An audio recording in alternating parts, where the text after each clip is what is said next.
broke here and here. Yeah, the auto invert. Yeah, it just crashed. I think what happened was, that I saw in the video, was that the fuselage, the nose cone, flew into it. So, yeah, total loss. So, after looking at the damage to the helicopter, I kind of just took it apart and see what I could salvage, what I can't. So, the good news is the landing gear actually survived, so that's good. So we'll keep that. Now, I did take everything apart to see what was wrong. I lost 2 servos in the crash, and then I lost a servo arm right here that broke off. But what I'm gonna do, since I can't get the is it DS31 servos, I'm gonna get the DS40 ones. So now I gotta buy 3 of those, because you can't mix and match with the 40s and the 31s. Also, my gear is completely bent, so gotta buy a new one in that one. All 3 of my blades are broken and chipped, so I gotta buy 3 more. What else? Oh, so the flight controller. So, unfortunately, the H1, it continuously now thinks is upside down due to the crash. So even though if I do a compass calibration and everything else, it still wants to flip over. So I sent my flight controller with the old Bell 206 to get looked at by someone else. So they're going to get it fixed by resetting the whole flight controller, redoing the magnetometer, and the compass. So they're going to do that. So that's why I don't have it in here. But I'll show a video what I mean. I put it on a different helicopter, see if I can...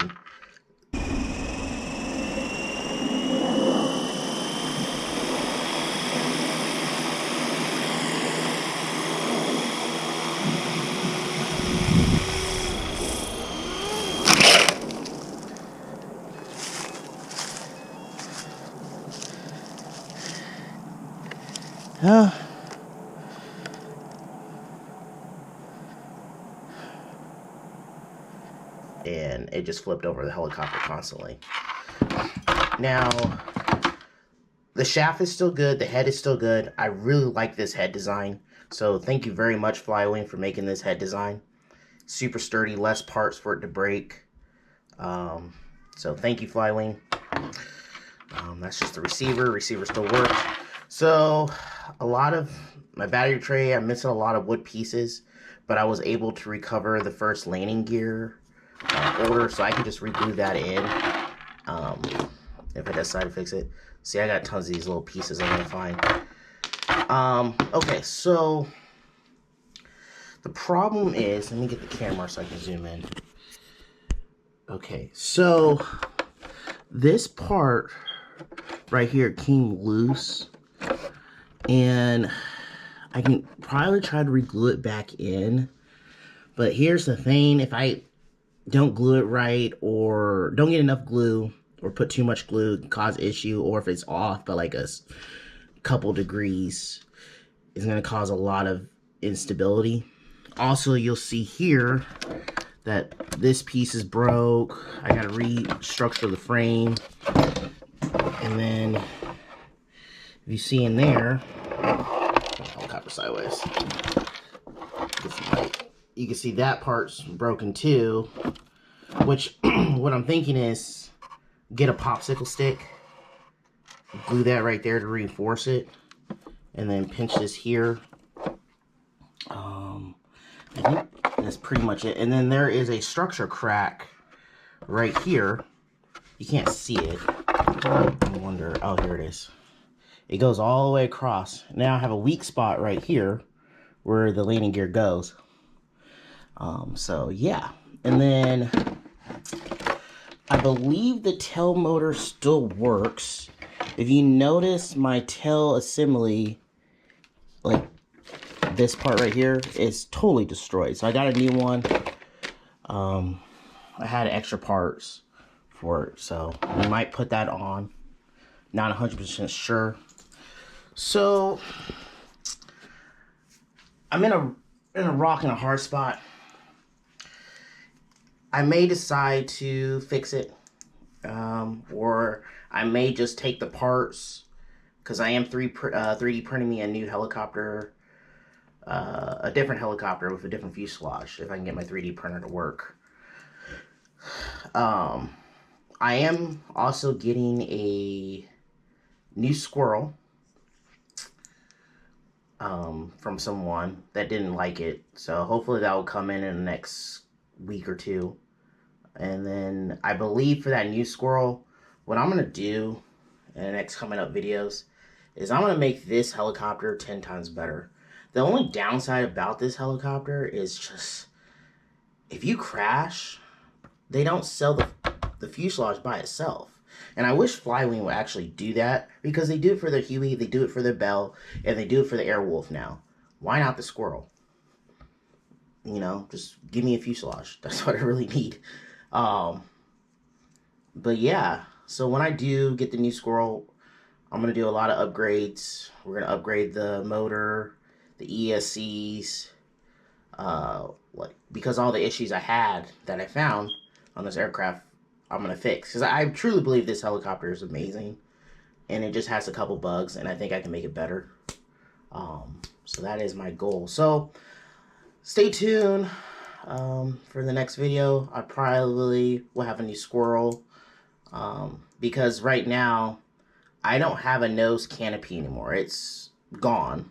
Like, there's no way for me to fix it. So I'm kind of, that's why I'm in a rock and a hard spot about repairing it, because I don't have the nose canopy anymore. You can't just buy that piece by itself. So yeah, if I can get me a used one or a damaged one, I may put this back together and fix it. But it's going to have a lot of, I think it's going to have a lot of vibration issues. So, but yeah, I just want to give you my thoughts and show you what the damage was and go from there. But yeah, the inverted test failed. Like I said earlier in the video, the magnets came off and it just blew back into the blades and it wasn't able to recover. So that's what happens when you fly inverted and it crashes. Because once it does crash inverted, your flight controller, no matter what you do to calibrate, it's going to think it's upside down. So you got to go, you might as well just send it back and see if they can fix it back in China. I know there's a setting you can do in the Chinese version. I wouldn't do that personally because you could screw something up. It's just easier to just send it back to them, see if they can fix it for you. Or if you know someone that understands these flight controllers where you live, you can send it to them like I did. So yeah, I think that's pretty much it I want to talk about, I think. Okay, yeah, one more thing. So for the near future, okay, so I do need to take some responsibility for the crash. I did do a pre-flight check, but I should have checked the magnets a little bit more closely, because when I first got this helicopter, the magnets are super strong. They're not weak. They're not dinky. FlyWing didn't really like skimp on these magnets. So I think the last crash, I think it jostled it out, loosened up in the glue, and I just didn't catch it because everything was still sealing, right? And when it did its inverted flip, it just jerked, and then the whole canopy just popped off.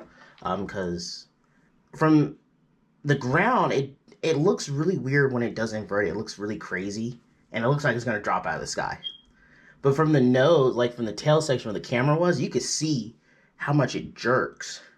And I think that's what happened a lot. It just jerked and threw the canopy back into the blades. So what I should have done was taped it with electrical tape just to be safe.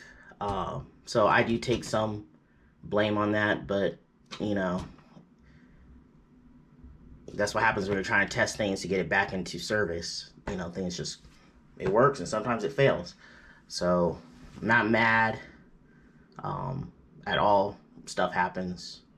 And the only thing that really matters is that if I can fix it and fly it again. So, like I was saying earlier, if I can get me a new nose canopy, then I'll fix it.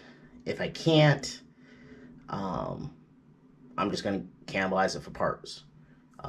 Like I said, I have another helicopter I'm 3D printing that this head I really love is going to another helicopter.